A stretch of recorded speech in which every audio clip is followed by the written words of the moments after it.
podcast apa aja. Di sini gue bakalan datengin bintang tamu kalian yang pastinya kalian tunggu-tunggu banget nih, yaitu anak Gen Z yang pastinya lagi di akhir-akhir kelulusan banget nih, yaitu anak kelas 12. Nah, di sini kita bakalan cerita-cerita nih, cerita-cerita curhat sama mereka yang pastinya gimana sih kehidupan di akhir-akhir kelulusan ini, dan juga gimana cerita mereka yang hidup di zaman Gen Z ini. Oke, jangan lama-lama, kita gaskan aja. Nah guys, akhirnya gue udah kedatangan nih sama anak-anak Gen Z yang pastinya gue tahu orang tuh pasti nungguin semua kan. Nah, gimana nih, apa kabarnya untuk anak Gen Z? Baik sih, alhamdulillah. Nah, kayaknya agak kurang ya kalau belum perkenalan. Kayaknya boleh deh dikenalin untuk kakak-kakaknya ini. Hai guys, nama aku Feliza K. Martin dan aku kelas 12. Hai, aku Zia Binarsi, aku juga kelas 12. Hai, aku Marsha Nabila dan aku juga kelas 12. Nah, kayaknya kita langsung ke pertanyaan aja deh ya. Boleh. Menurut lo orang ini belajar pakai project kayak di kurikulum Merdeka itu seru atau ribet gitu sih? Kalau menurut gua itu seru, cuman mungkin ribet juga ya. Karena kalau ribetnya kita tuh harus kerja kelompok dan harus siapin banyak bahan-bahannya kan. Belum lagi kalau misalkan kurang kita harus bolak-balik. Kalau serunya gue itu tuh jadi pengalaman nyata. Jadi kita tuh belajar nggak cuma tentang teori. Kalau misalkan nih untuk pengalaman nyatanya ya, kita misalkan belajar kimia itu bisa jadi langsung percobaan.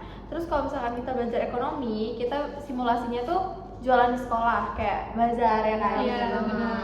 Kita jadi bisa tahu kayak gimana sih rasanya jualan. Iya. Proses apa namanya? Bikin makanannya atau bikin apa gitu. Oh, berarti kurikulum Merdeka ini ada sisi positif dan sisi negatifnya ya guys ya. Benar. Jadi Apalagi kayak kita nih angkatan pertama yang nyobain. jadi dari kalian ini angkatan kelinci percobaan gitu ya. Oke, jadi kayaknya lanjut deh ke pertanyaan kedua ya. Menurut lo orang itu temen kayak apa sih yang dibutuhin banget gitu di lingkungan sekolah itu, temennya kayak gimana gitu? Kalau menurut aku sih ya, ini menurut aku ya, yang namanya teman itu di zaman sekarang tuh penting banget sih, karena mempengaruhi banget nih, apalagi untuk pelajar itu tuh bener-bener mereka ngebawa mereka nih mau kemana gitu. Jadi kalau misalkan temen itu udah pasti cari yang positif dong, yang dilihat juga sifatnya gimana gitu. Terus yang paling penting nih, temen itu yang ngerti sama kalian gitu kan, yang bisa dukung hobinya kalian, yang dukung kayak semangat belajar. Karena anak-anak zaman sekarang nih mikir kayak ngapain sih belajar gitu, ngapain sih gampang, sekarang udah bisa lihat internet gitu kan. Itu penting banget guys yang namanya teman. Terus juga sekarang ini banyak drama gitu loh di SMA nya yang namanya kayak circle-circlean gitu kan. Nah, itu kalau untuk pemilihan temen nih, menurut aku yang namanya circle itu sekarang udah dinormalisasi ya. Iya, udah zaman pasti sekarang. sih, bener. Karena kayak dibilangin gimana ya, ada sisi orang yang circle itu emang negatif, sama yang circle isinya orang-orang positif, dan mereka nih nggak saling membenci juga enggak, cuman kayak ya udah jarang main aja gitu loh. Kayak jadi ujungnya di satu kelas itu bakalan kekumpul nih beberapa perkumpulan yang di sebelah sana, di sebelah sini, dan mereka tuh punya opininya masing-masing gitu. Jadi kalau untuk temen itu yang paling penting ngerti dan mau diajak ke hal-hal yang positif aja sih. Nah, jadi gitu nih buat adik-adik dan kakak-kakak. Sebenarnya kita ini nggak apa-apa ya sebenarnya pilih-pilih teman, tapi harus dilihat juga posisinya. Harus sih kalau pilih. Nah, terus juga yang paling penting nih, nggak boleh ada circle-circlean. Maksud circle-circlean tuh kayak ada yang circle orang kaya, orang miskin, terus kayak yang cakep, yang jelek itu sebenarnya nggak boleh guys. Jadi kayak semua itu berteman, harus ada ini sisi negatif dan positifnya juga pertemanannya. Nah, mungkin langsung ke yang ketiga kali ya. Hal apa sih yang bikin lo ngerasa stres di sekolah, dan kayak gimana sih lo orang tuh nanggepin masalah yang ada di lingkungan sekolah itu? Oke, jadi udah pasti kalau untuk kita kan kelas 12 udah pasti tuh tugas ya, sama kita tuh mau ngejar masuk kuliah mana. Dan jadi udah pasti banyak belajar gitu. Nah, abis itu kadang-kadang tugasnya juga ini lagi numpuk-numpuknya Iya, banget iya banget. nih ya kan. Benar, Ra. Cara salah satunya itu untuk apa tadi? Kita ngilangin stresnya itu kayak ya pastinya main. Iya sih, benar ya. Kalau Iya, kita main. terutama Gen Z ya. Kalau nggak tidur.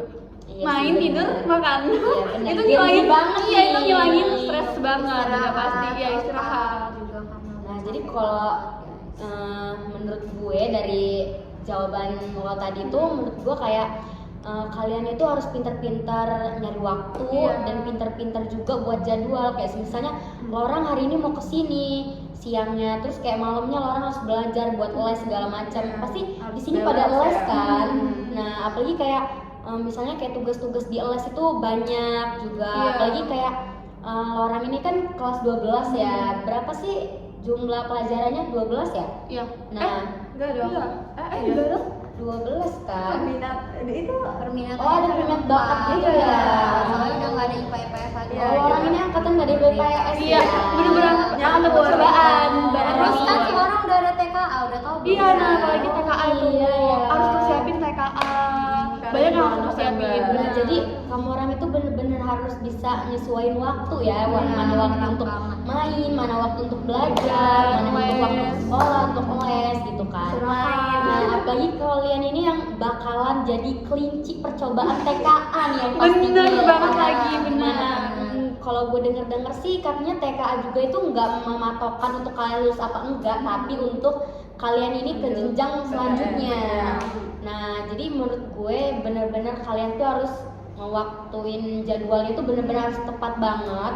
Tapi emang kalian itu juga anak Gen Z ini nggak boleh yang bener-bener sampai stres banget gitu Iya, loh. Iya, benar karena Karena ngaruh banget sama kalau misalnya kita stres, kita nggak bakal pernah bisa memulai hal-hal selanjutnya. Iya, Iya, jadi menurut gue itu sih yang paling penting, kita bisa ngewaktuin jadwal, nyusun waktu, mana bedain untuk main, terus kayak ngerjain tugas segala macem gitu. Harus pintar manage waktu ya. Iya, tapi benar. walaupun kita kayak lagi stres dan misalnya kalau kita menghilangin stresnya tuh ke main, kita juga harus tetap sih jangan terlalu banyak mainnya Iya, juga. takut Iya, terbawa. iya. Iya, ada malah males belajar. Kalau misalnya menurut gue kalau main itu emang butuh ya, namanya Gen Z. Gue tahu lah orang ini pasti manja segala tahu macam banget sih. ya. Tidaknya mungkin dalam seminggu 2 Iya, kali lah. ada biarin kayak di otak kita ini nggak usah belajar Iya, terus kalau gitu. capek juga ya. capek juga otak Iya. kita ini guys istirahat. Ya itu sih menurut gue itu hal yang paling penting banget deh. Iya. Nah guys, ini mungkin udah selesai kali ya sharing-sharing kita bareng anak-anak Gen Z nih yang kalian tunggu-tunggu. Mungkin buat kalian yang lagi nonton podcast gue nih berminat untuk curhat cerita sama gue atau pengen nyampein lah pendapat kalian tentang anak Gen Z, tentang Gen Alpha atau tentang gen-gen lainnya nih yang menurut pandangan kalian gitu ya. Kalian bisa banget nulis di kolom komentar ya.